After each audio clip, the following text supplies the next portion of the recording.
In the depths of the raucous arena, the seventh battle unfurled, a duel for supremacy over the NWA Mid-Atlantic Heavyweight title. Two titans clashed, Ron Bass, the enigmatic champion, and Dick Slater, the prodigal son, returned to reclaim his former glory. Slater, a whirlwind of chaos, had stormed back to the Carolinas after a whirlwind tour of rival promotions. Scars of feuds with Flair and Steamboat still fresh, he sought redemption against the man who dared to wear his crown. Bass, too, had made his resurgence after a sojourn in distant lands. Triumphant from his victory over Mosca, he stood as the relentless guardian of the coveted belt. As the bell tolled, a swift and brutal spectacle unfolded. Under 10 minutes of relentless fury, the match reached a premature end with a cunning ploy that left a bitter taste in the mouths of all. Slater, desperate for victory, unleashed a torrent of blows upon Bass. Yet, just as the ref intervened to halt his onslaught, Slater seized the ropes in an illegal hold. Despite the valiant efforts of J.J. Dillon to assist Bass, Slater's relentless attack overwhelmed the champion. With a swift toss aside, Slater sealed his victory via disqualification. This twisted triumph, born from desperation, hinted at a deeper psychological struggle within Slater's tormented mind. With a spring in his step, Slater charged at Ron Bass, his fists connecting with a resounding back elbow that sent Bass tumbling to the mat. Slater relentlessly pursued J.J. Dillon, dodging and weaving through Bass's feeble attempts to slow him down. Like an echo, Bass's name rang true. A mere ass in my eyes. Dillon scurried away on his knees, seeking safety high above, while Slater resumed his chase. Bass lashed out with a whip, but Slater clung to the ropes, gliding effortlessly out of the ring and zeroing in on Dillon once more. As if taunting Bass, Slater proclaimed, "Dillon's my prize. See you later, old man." With a playful kiss to his own hand, Slater smacked his backside. A cheeky jest that left Bass fuming. Slater unleashed a flurry of attacks on Bass, including a diving duck, a bone-rattling chop, and a stifling headlock. The side headlock seemed to stretch into eternity, with Bass desperately calling out signals. The two wrestlers communicated like air traffic controllers, their coordination appearing as flawless as the stars above.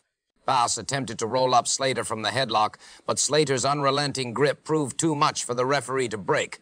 As the referee checked Bass's integrity, Slater cunningly raked his forehead, sending a surge of pain through his opponent. Bass responded with a powerful elbow, but his follow-up attempt sailed wide. Slater, seizing the opportunity, returned to his dreaded headlock. With an atomic drop, Slater propelled himself towards Dillon, threatening another attack. He then dropped to all fours and executed a thunderous junkyard dog-style headbutt on Bass from the apron. Slater lunged at Bass, only to be halted by the referee's firm grasp on his foot. This unexplained interference fueled the fire within Slater, who retaliated by shoving the referee aside. Chaos erupted as Dillon entered the fray, delivering a brutal stomp to Slater's head. Yet, like a phoenix rising from the ashes, Slater defied the impact and surged to his feet, his resolve unwavering. In a heated clash, Dillon implored Slater to cease his aggression. But his pleas fell on deaf ears as Slater relentlessly slammed Dillon, sending him crashing through the ropes like a seasoned heel manager of old. Undeterred, Slater then brutalized Ron Bass with a thunderous slam, only to be thwarted by the absence of a referee. As the audience held its breath, the official finally appeared and declared the match in progress. However, as Slater celebrated his momentary triumph, a revelation emerged. Whispers circulated that Slater's finish eerily resembled Hulk Hogan's iconic victory at AWA Super Sunday '83. Word had trickled down that the referee had been tipped off about the uncanny resemblance. To the crowd's dismay, Slater was disqualified, much to his astonishment. In a fitting end, Ron Bass emerged victorious over Dick Slater by disqualification in a marathon 9-minute and 2-second struggle, retaining his NWA Mid-Atlantic Heavyweight Championship with an echo of wrestling's storied past. In the annals of wrestling, a simmering grudge erupts from the tapestry of a grand narrative.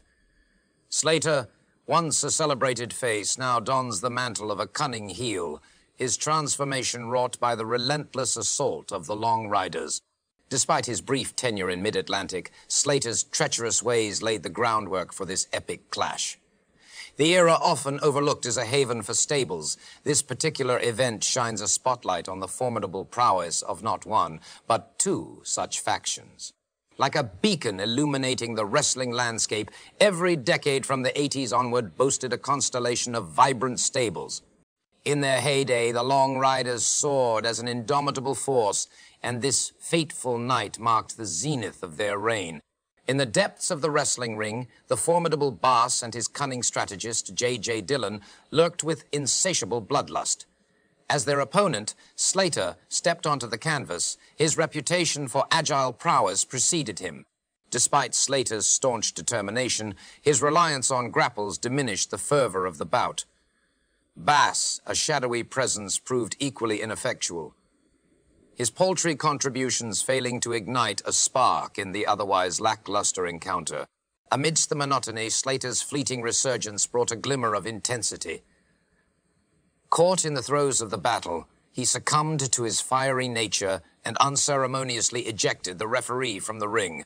This impulsive act sealed his fate, handing Bass an undeserved victory by disqualification. The question lingers. Was Ron Bass truly an embodiment of boredom, or was this merely a lapse in brilliance? The answer remains shrouded in the annals of wrestling history.